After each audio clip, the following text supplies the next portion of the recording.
The first stone hit the ancient, cracked durasteel of his boot with a surprisingly sharp clink, a sound that cut through the still, dusty air. It was followed almost immediately by another, lighter one, glancing off his shoulder, then a scattering of smaller pebbles, thrown with a desperation that spoke not of malice, but of fear.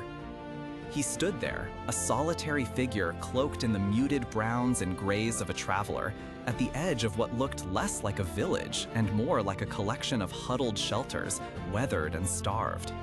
Before him, a ragged line of children, no older than 10, their faces smudged with dirt and distrust, their eyes wide with a mixture of defiance and profound apprehension.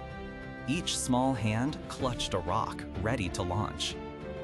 This was not a battlefield, not a glorious stand against overwhelming odds.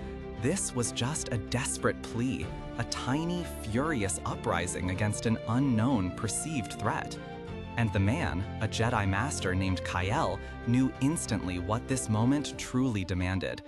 Not a weapon drawn, not even a stern word, but something far more profound, far more difficult. He did not raise his hand in challenge. He did not tighten his grip on the hilt of his lightsaber, which remained sheathed and unseen.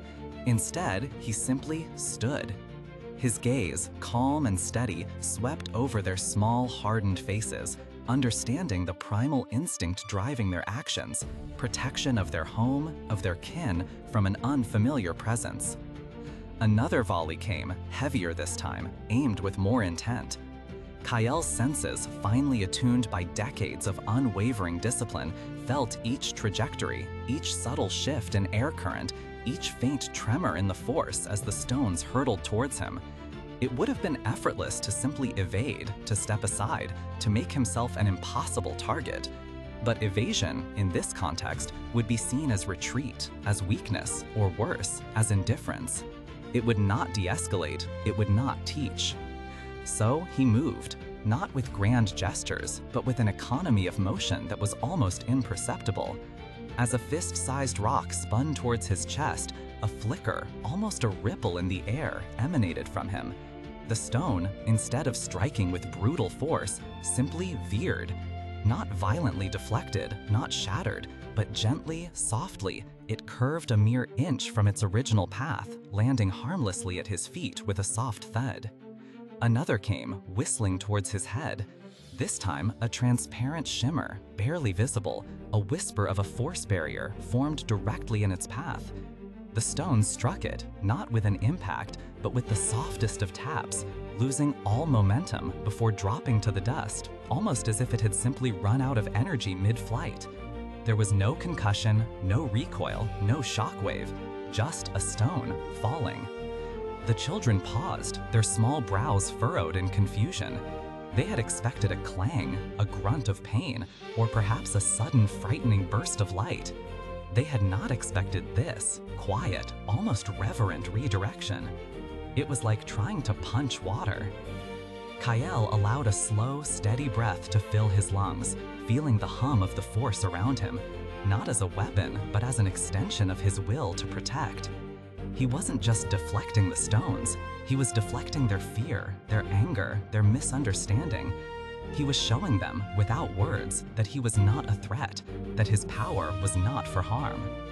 The next barrage was less confident, pebbles mostly, still thrown with earnest intent, but hesitation flickered in their eyes.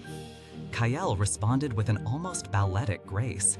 Some stones were caught mid-air, held for a moment in a gentle, invisible grip, then lowered to the ground as if placed by an unseen hand.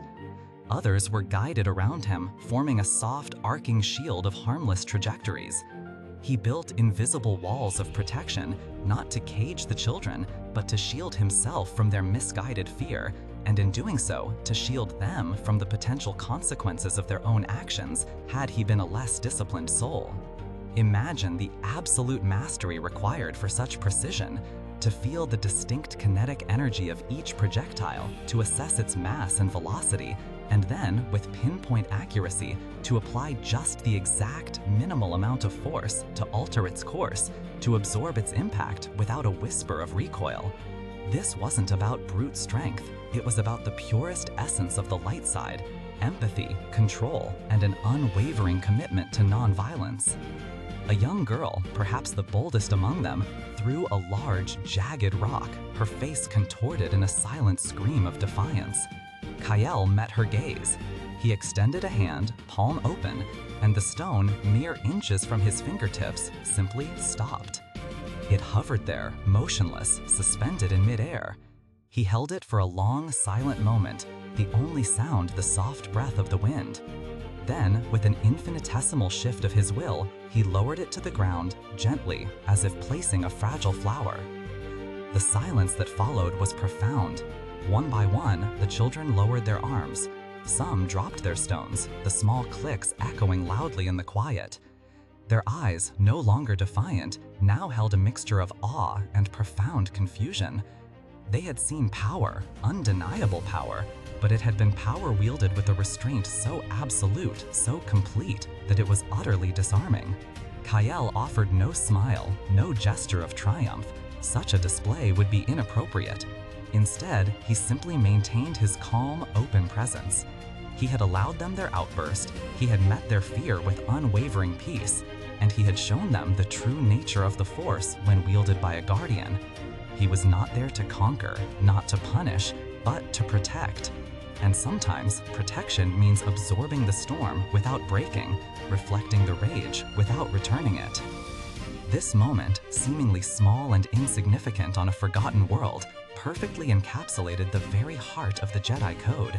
It was not about winning a fight, for there was no fight to be won against innocent, misguided fear. It was about de-escalation, about showing compassion, about embodying the purest ideals of the light side.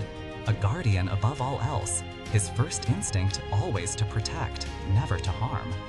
His incredible mastery of the Force had been used not to dominate, but to preserve life, to restore peace, and to demonstrate that true power lies not in the ability to destroy, but in the unwavering will to build and to heal.